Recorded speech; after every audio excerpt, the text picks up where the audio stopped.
Halo teman-teman, sampai jumpa lagi kita di bab kesetimbangan benda tegar ya. Nah, pada kesempatan kali ini kita akan mempelajari mengenai dinamika rotasi dan kesetimbangan benda tegar. Sebelum kita mempelajari lebih lanjut soal dan pembahasan, ada baiknya kita mempelajari terlebih dulu rumus-rumus yang terkait pada bab ini. Nah, rumus-rumusnya misalnya adalah momen gaya ya, atau tau.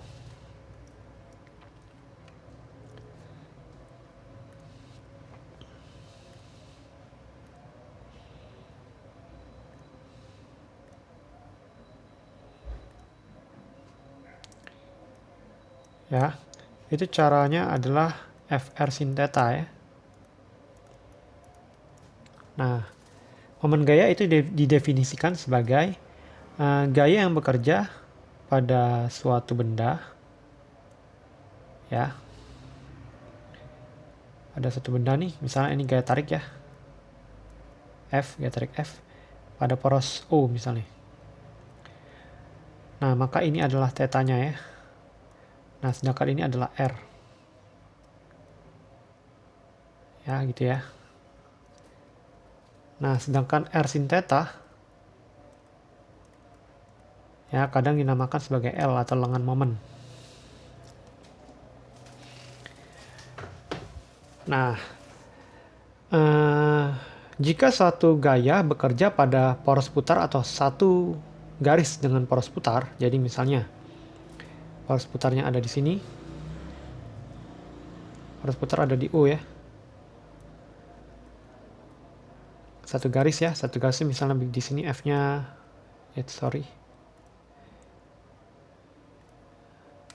F-nya di sini ya, atau F-nya ada di sini ya. Oke. Atau F-nya juga ada di sini ya. Nah, maka taunya akan bernilai 0 dikarenakan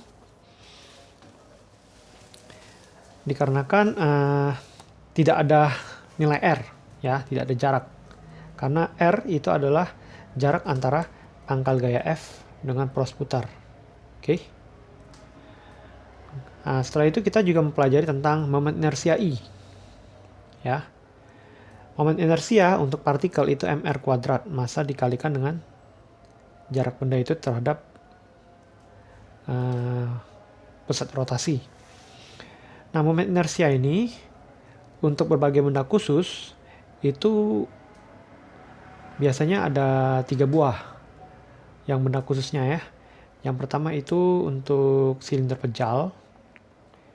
Silinder pejal itu nilainya setengah mr kuadrat.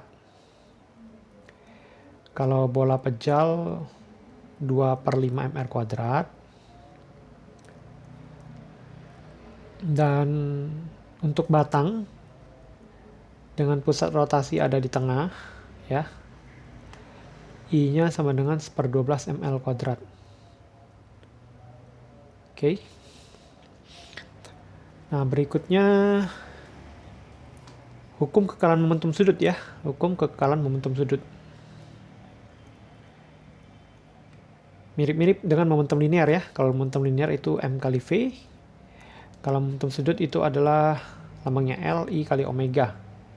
Sehingga hukum kekekalan momentum sudut menyatakan bahwa momentum sudut awal sama dengan momentum sudut akhirnya. Sehingga bisa kita tulis sebagai I1 kali omega 1 ditambah I2 kali omega 2 sama dengan I1 aksen tambah I2 aksen kali omega aksen gitu ya. Oke, kita langsung masuk ke contoh ya.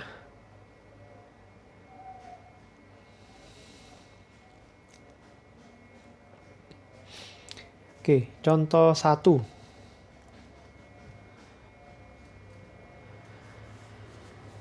Pada katrol di bawah, massa katrol 2 kg, jari-jarinya 10 cm, massa beban M1 3 kg, dan M2 sama dengan 2 kg. Tentukan A. Percepatan linear sistem. B. Tegangan tali T1 dan T2. Oke, nah yang ditanyakan kita lihat, yang ditanyakan adalah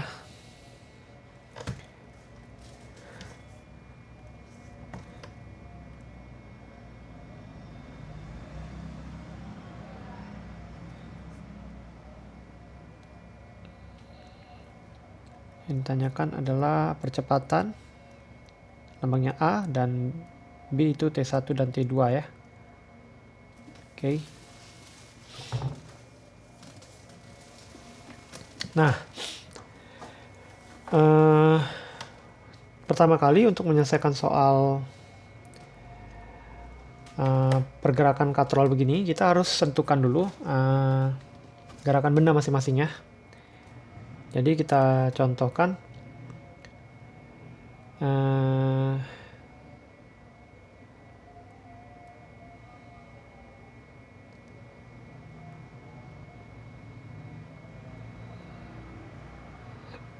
ini benda 1 ya, ini benda 2. Nah, maka karena benda 1 lebih berat dibanding benda 2, maka benda 1 ke bawah jatuh ya, lebih berat, benda 2 ke atas ya. Sehingga nanti katrol gerakannya begini dia, mengikuti arah gerak benda. Oke. Nah, kita gambar masing-masing gaya berat dulu. Gaya berat W1, gaya berat W2 ya. Nah, tegangan tali T1 T2 kita gambar pada benda M1 dan M2. Tegangan tali T1-nya itu menjauh daripada benda yang kita amati ya. Jadi ke atas, T2-nya juga ke atas. Sedangkan tegangan tali pada katrol, T1-nya arahnya ke bawah, T2-nya juga ke bawah. Oke. Nah, sigma F1 itu bisa kita tuliskan sebagai M1 kali A ya. Nah, kita lihat pada benda 1. Oke. Nah, pada benda 1 kalau kita lihat,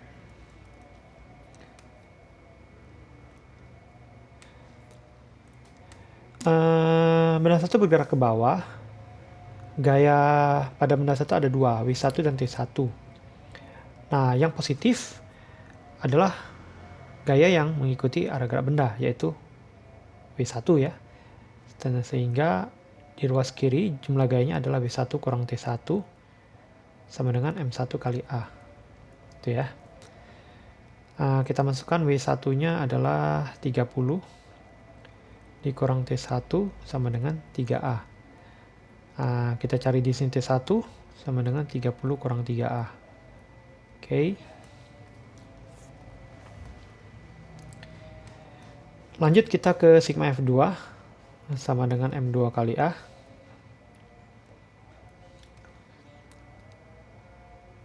Pada benda 2 itu bergerak ke atas. Ada 2 gaya yang bekerja pada benda 2, yaitu T2 dan W2. Yang searah dengan arah gerak gayanya positif, sehingga nanti T2 dikurang W2 ya, sama dengan M2 kali A. Sehingga kalau kita cari T2 itu sama dengan W2 tambah M2. Sehingga nilai T2 sama dengan W2 nilainya 20, M itu adalah 2 ya, 2A gitu ya. Nah, sekarang kita tinjau katrol. Ya. Katrol itu bergerak searah berlawanan jarum jam. Ya, sehingga gaya yang searah dengan gerakan katrol dapat nilai plus. Pada katrol kita tinjau sigma tau sama dengan I kali alpha. Oke. Jadi ini poin 1. Ini poin 2-nya ya. Ini poin 3. Langkah pengerjaan yang ketiga ya.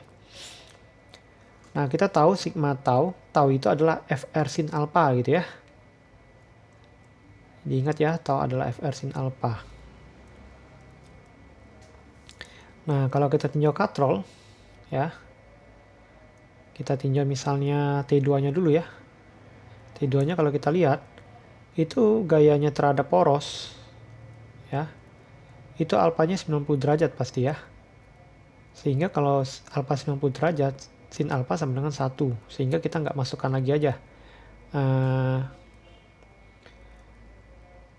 tulisan sin alfanya ya. Kita langsung F kali R. Nah, di sini F-nya adalah tegangan tali T. Nah, gaya yang searah dengan putaran katrol itu adalah T1.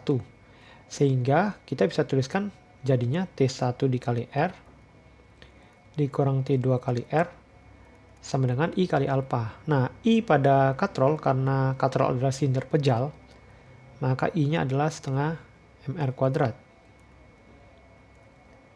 Ya, alfa kita buka A per R. Nah, di sini R-nya kita keluarkan di ruas kiri, sehingga tinggal T1 dikurang T2 sama dengan, kita salin ya, atau kita coret dulu ini ya, setengah MKRA. Nah, R-nya kita coret di sini sehingga T1 kurang T2 sama dengan setengah MKA. Nah, ini kita substitusi dari T1 T2 yang kita dapat tadi ya. Oke, ke sana. Sehingga 30 dikurang 3A dikurang 20 tambah 2A sama dengan setengah M katrol. M katrolnya 2 kali A gitu ya. Jadinya 30 kurang 3A minus 20 minus 2A sama dengan A. 30 kurang 20 itu 10 sama dengan 3A tambah 2A tambah A. 10 sama dengan 6A, sehingga kita dapat A sama dengan 10 per 6 ya. 10 per 6 meter per sekon kuadrat ya, atau 5 per 3. Nah, kita udah dapat A-nya. Nah, sehingga untuk mencari T1 ya, kita bisa substitusi hasilnya ya. Misalnya T1 sama dengan 30 dikurang 3A ya. Berarti T1 sama dengan 30 dikurang 3 kali 5 per 3. T1 sama dengan 30 kurang 5. Sehingga T1 sama dengan 25 Newton. Oke. Nah, dengan cara yang sama, bila kalian cari T2-nya ya. Nah, T2-nya akan bernilai 23,3 Newton ya, jika kalian masukkan T2-nya ya.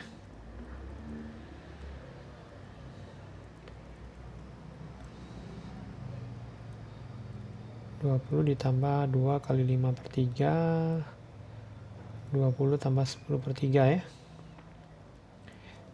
Jadinya 23 1 per 3. Oke, itu ya. Mudah-mudahan dapat dimengerti oleh Anda ya. Silakan diamati. Oke, kita lanjut ke soal nomor 2.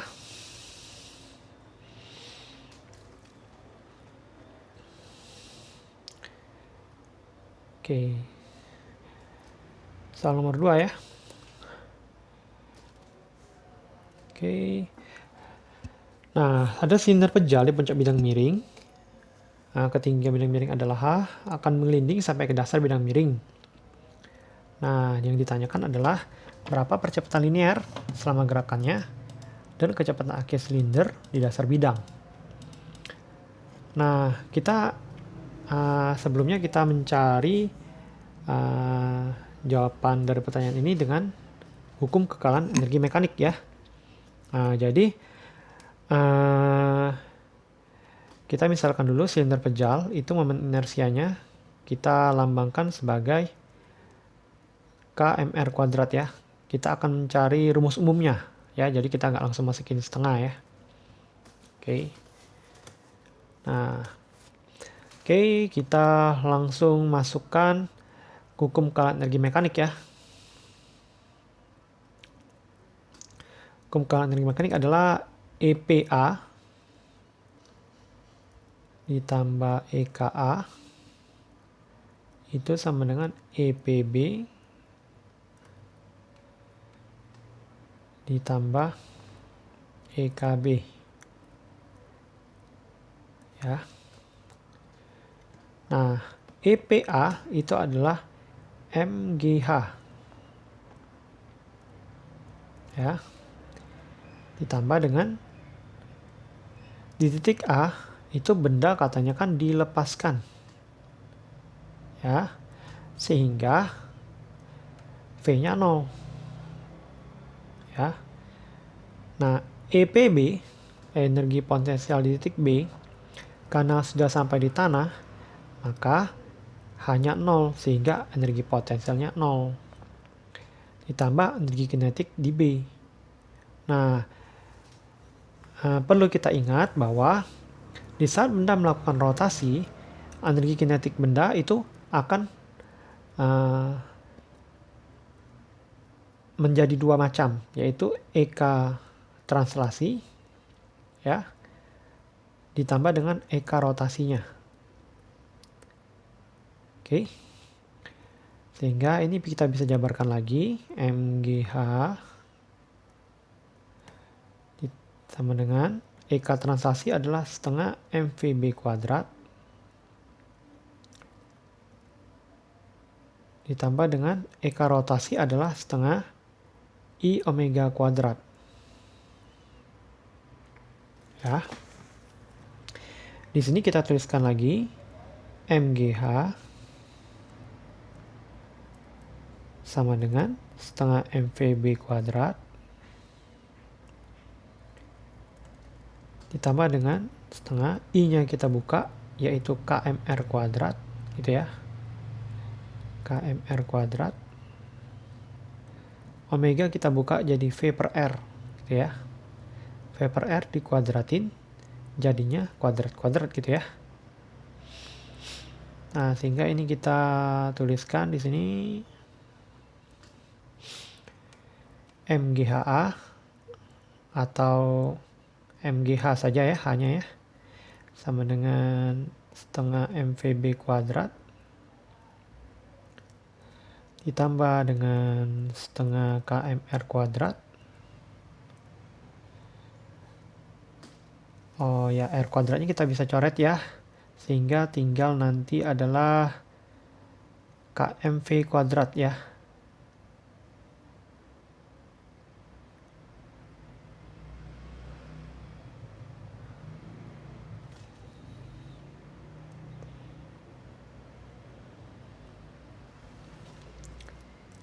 Oke.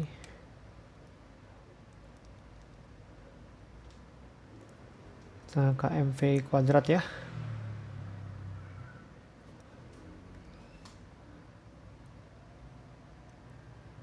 Ini adalah V titik B ya. Nah, M di sini kita coret semua.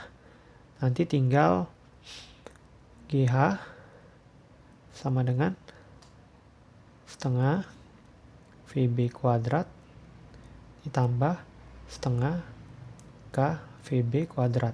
Oke. Kita tulis lagi GH sama dengan setengah kita keluarkan, VB kuadratnya kita keluarkan, jadinya 1 ditambah K gitu ya. Nah, sehingga di sini adalah 2GH sama dengan VB kuadrat 1 tambah K. Oke, kita bisa dapatkan jadinya VB sama dengan akar 2GH per 1 tambah K ya. Nah, kita tahu bahwa untuk silinder pejal itu nilai K adalah setengah